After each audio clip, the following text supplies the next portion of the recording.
নীলগিরির নীলমাধব থেকে পুরীর শ্রী জগন্নাথ। যুগে যুগে অধর্ম অন্যায় বিনাশ ঘটিয়ে ধর্ম ও ন্যায়কে প্রতিষ্ঠিত করতে ভগবান শ্রী বিষ্ণু নানা রূপে মর্তলোকে আবির্ভূত হয়েছেন। কুরুক্ষেত্র যুদ্ধের বেশ কিছুদিন পরে ভগবান শ্রী বিষ্ণুর অবতার শ্রীকৃষ্ণ এক গাছের তলায় বসেছিলেন।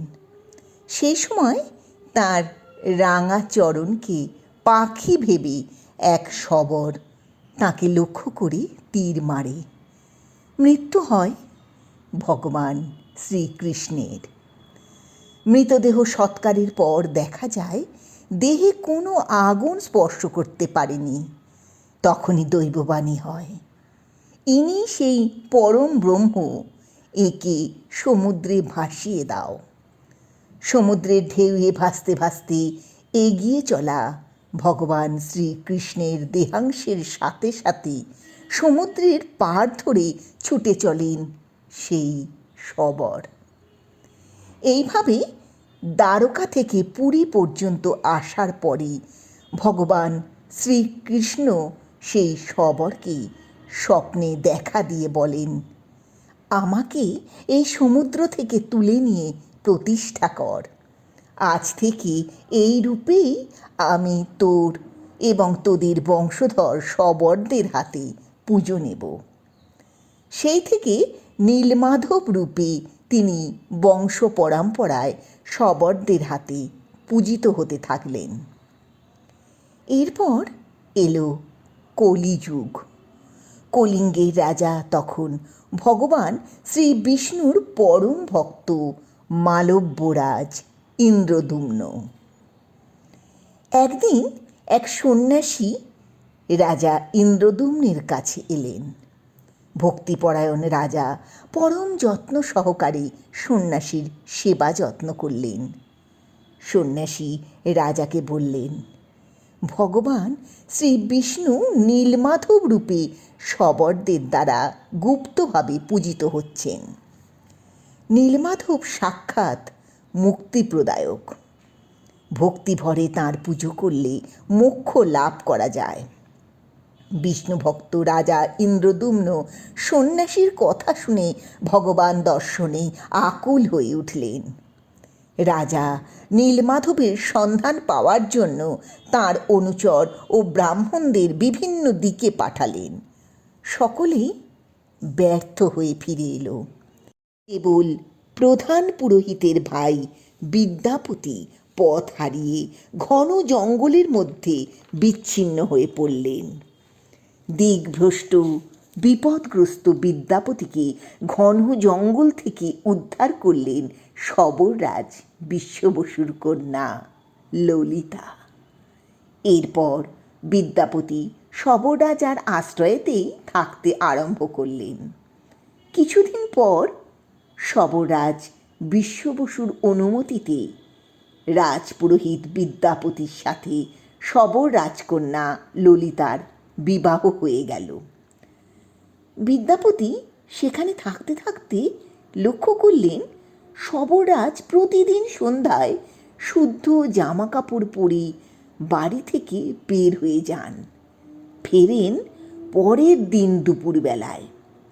স্ত্রী ললিতার কাছ থেকে জানতে পারেন জঙ্গলের মধ্যে পাহাড়ের ওপরে গোপন স্থানে অধিষ্ঠিত আছেন নীলমাধব।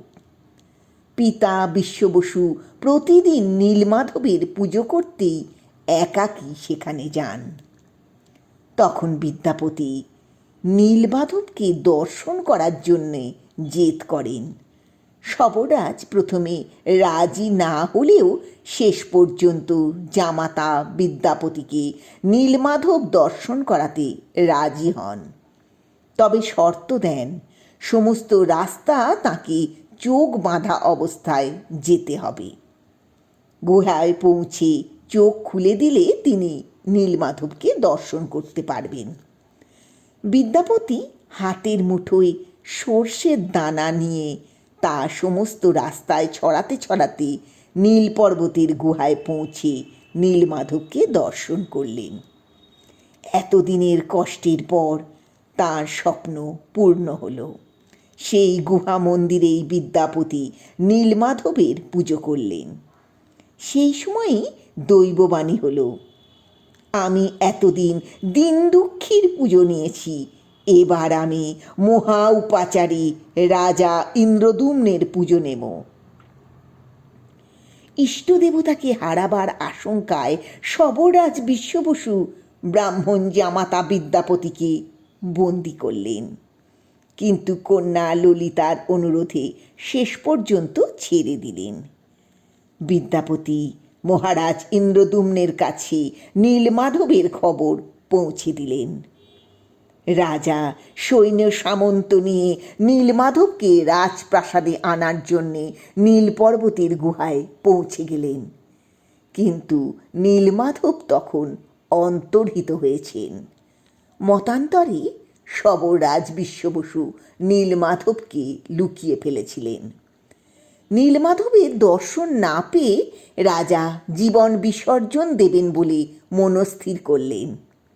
সেই সময় দেবর্ষি নারদ রাজাকে বললেন, হে রাজন, তোমার প্রাণ ত্যাগ করার প্রয়োজন নেই।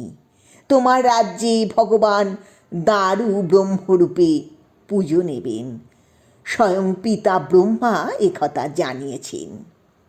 ভগবান শ্রী বিষ্ণু রাজাকে স্বপ্নে জানালেন, আমি সমুদ্রে ভাসতে ভাসতে তোমার কাছে আসছি। রাজা দারু ব্রহ্মকে দেখতে পেলেন। সবরাজ বিশ্ব বসু, বিদ্যাপতি ও রাজা তিনজন মিলে সেই দারু ব্রহ্মকে সমুদ্র থেকে তুলে নিয়ে এলেন। বিগ্রহ তৈরির কাজ শুরু হলেও কোনো শিল্পী সেই কাঠের গায়ে আঁচড় বসাতে পারল না। শেষে দেবশিল্পী বিশ্বকর্মা এক বৃদ্ধ শিল্পীর রূপ ধরে রাজার কাছে এসে বললেন, আমার নাম অনন্ত বাসুদেব মহারানা, আমি এই বিগ্রহ বানাবো। তবে শর্ত হলো মূর্তি তৈরি শেষ হতে 21 দিন লাগবে। এর মধ্যে কেউ তাঁর মূর্তি নির্মাণ দেখতে পারবে না। রাজার তৈরি মন্দিরের দ্বার বন্ধ করে ভেতরে চলল মূর্তির নির্মাণ কাজ। রাজার কড়া হুকুম, কেউ যেন দরজা না খোলে। কিন্তু রানী গুন্ডিচা অধৈর্য হয়ে নির্দিষ্ট সময়ের আগেই মন্দিরের দরজা খুলে মূর্তি দর্শন করতে গেলেন। কিন্তু মন্দিরে প্রবেশ করে তাঁরা দেখলেন শিল্পী অদৃশ্য। মূর্তি অসম্পূর্ণ, হাত পা এখনো তৈরি হয়নি। রাজা দুঃখে ভেঙে পড়লেন। রাজা ইন্দ্রদ্যুম্নকে নীলমাধব স্বপ্নে জানালেন। এই ঘটনা পূর্ব নির্ধারিত, এমনটাই হওয়ার কথা ছিল। আমি এই অসম্পূর্ণ মূর্তিতেই পুজো নেব। ভক্তেরা আমার এই রূপেই মুরলীধর শ্রীকৃষ্ণ রূপের দর্শন পাবে। ভগবান আরও বললেন, আমার পরম ভক্ত সবরাজ বিশ্ব বসু আমাকে নীলমাধব রূপে পুজো করত।